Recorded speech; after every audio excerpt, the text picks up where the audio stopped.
Someone tell me this is a joke. The words barely left Nyla Monroe's mouth before the entire ballroom burst into laughter. More than 200 guests sat around her inside one of Seoul's most luxurious hotels. Diamond chandeliers sparkled above their heads.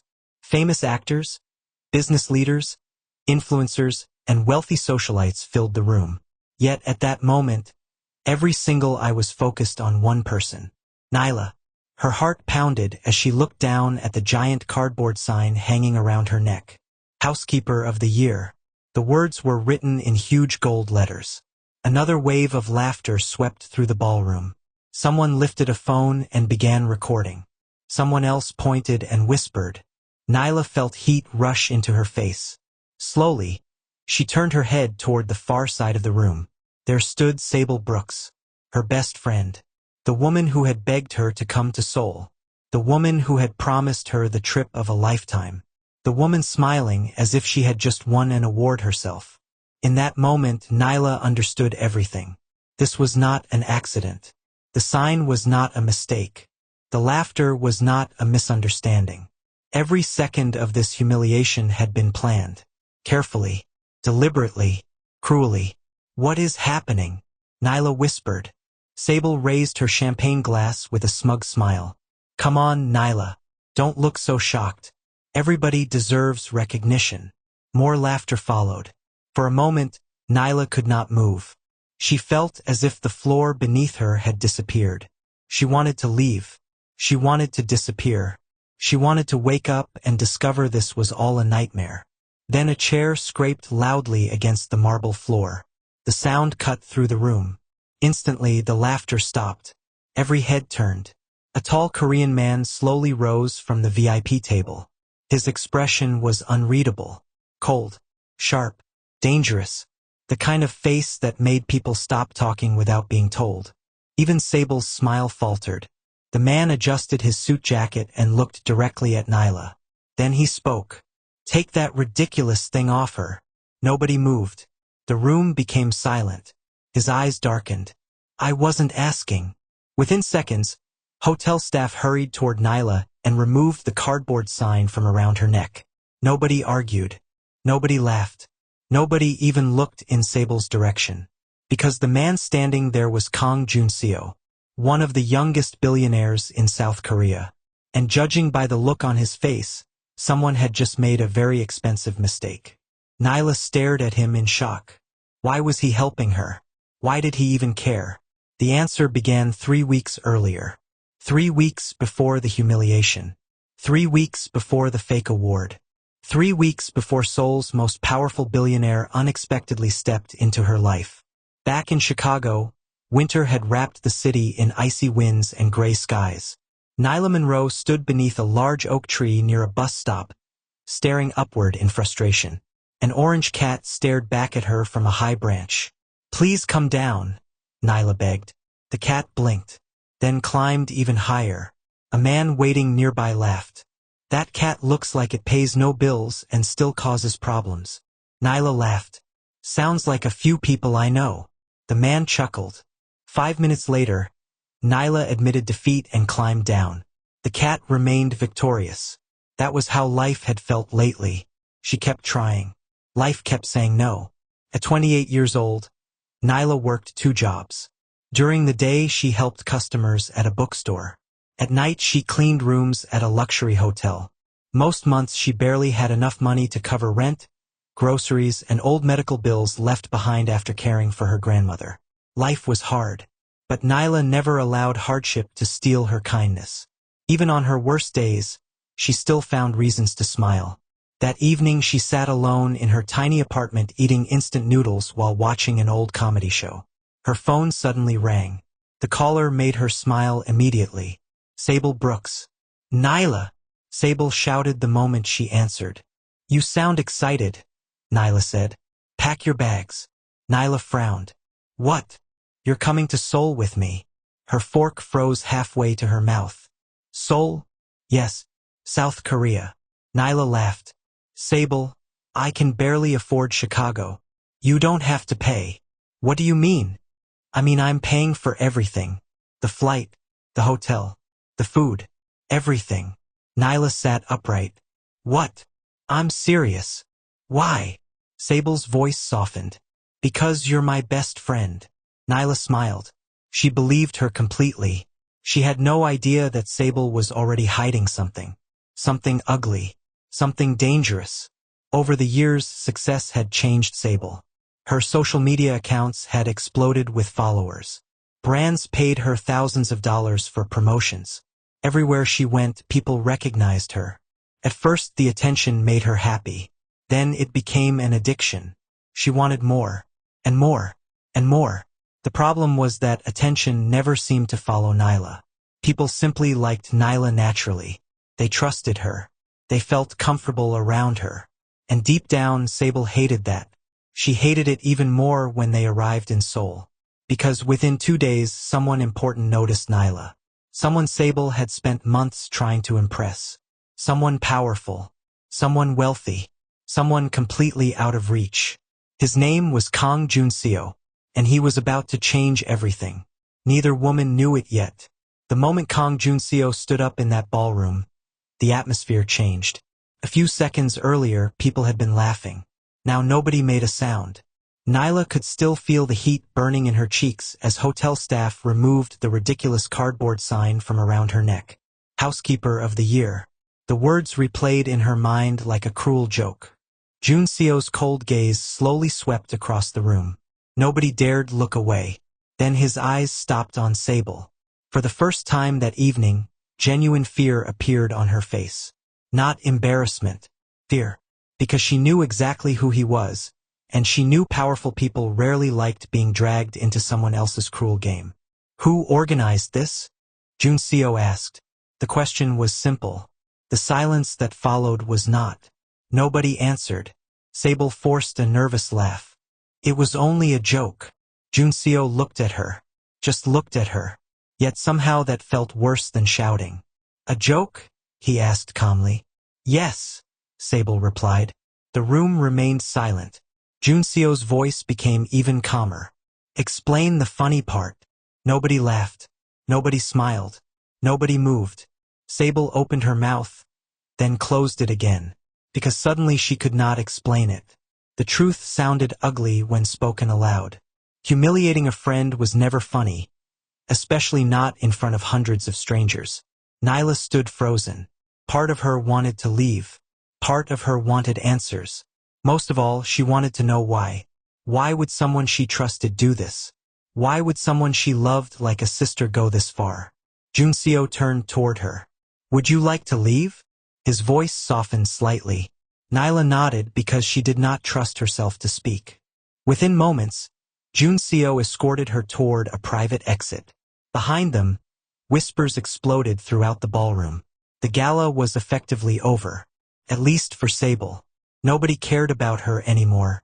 They were all talking about Nyla and the billionaire who had publicly defended her. Outside, the cool Seoul night air touched Nyla's face. For several seconds she said nothing. Then tears quietly rolled down her cheeks. Not loud tears. Not dramatic tears. Just the kind that hurt the most. Junseo handed her a handkerchief. She laughed weakly. Do billionaires carry handkerchiefs? He shrugged. My grandmother insists. That earned a small smile. A very small one, but it was progress. You don't have to stay, Nyla said. You've already helped enough. Junseo leaned against the railing overlooking the city lights. Actually, I do. Nyla frowned. Why? For a moment he did not answer because he wasn't entirely sure himself. He barely knew her, yet seeing her humiliated had made him angry. The kind of anger he normally reserved for dishonest business rivals. Finally he spoke. Because good people deserve someone in their corner. Nyla looked away quickly. Nobody had said something like that to her in a very long time. Back inside the hotel, Sable sat alone. For the first time all evening, nobody wanted selfies. Nobody wanted conversations. Nobody wanted to stand beside her. People were avoiding her. Her phone buzzed nonstop. Messages flooded in. Guests had already uploaded videos from the gala. Comments were pouring in. Most of them were not kind. Why would she do that to her friend? That was mean. I feel bad for Nyla. That billionaire looked furious. Sable threw her phone onto the bed. This was not how things were supposed to happen. Nyla was supposed to be embarrassed. Nyla was supposed to leave quietly. Instead, people felt sorry for her. Worse, they admired her. Meanwhile, Junseo drove Nyla to a small restaurant overlooking the Han River. The place was peaceful. No cameras. No reporters. No huelgas socialites. Just food, city lights, and the gentle sound of water. For the first time all evening, Nyla relaxed. I should probably thank you, she said. You already did. No. Properly. Junseo smiled. Then you're welcome. Nyla laughed. The sound surprised both of them, especially Junseo, because despite everything that had happened, she was still trying to smile. Most people would have spent the night complaining. Nyla wasn't like most people. That realization stayed with him. The next few days changed everything. Junseo and Nyla kept running into each other. At first it seemed accidental. Then it became obvious neither one was trying very hard to avoid the other. They visited museums together, walked through traditional markets, shared meals, talked for hours, and slowly friendship began turning into something deeper. One afternoon they sat near a quiet garden while children chased pigeons nearby. You know, Nyla said, I thought rich people spent all day talking about money. Junseo laughed. We do. She rolled her eyes. There it is. But sometimes we discuss expensive coffee too. Nyla groaned dramatically. How exciting! For the first time in years, Junseo laughed so hard he nearly spilled his drink. People nearby stared. The famous billionaire almost never laughed in public. Yet somehow this woman from Chicago made it look effortless. Across the city, Sable watched everything unfold through social media. Every new photo made her angrier. Junseo and Nyla at a museum. Junseo and Nyla at lunch. Junseo and Nyla attending a charity event. The comments hurt even more. They look cute together. They should date. I've never seen him smile this much. Sable nearly screamed. This was supposed to be her opportunity. Her trip. Her spotlight. Instead, Nyla was becoming the center of attention, and she could not stand it. That night, jealousy pushed her into making another mistake. A much bigger one. She contacted a reporter known for celebrity gossip and scandals and sold a story. A very ugly story.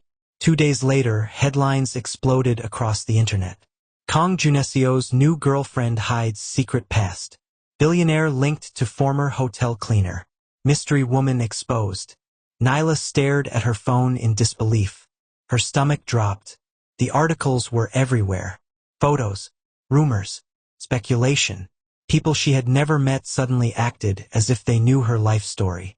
She immediately knew who was responsible. Sable. Nobody else had access to those photos. Nobody else knew where to find them. For the first time, sadness began turning into anger. Real anger. The kind that comes when someone repeatedly betrays your trust. Her phone suddenly rang. Junseo.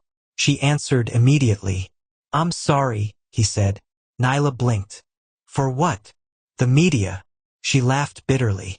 Unless you're secretly writing the articles, this isn't your fault. There was a pause. Then Junseo spoke again.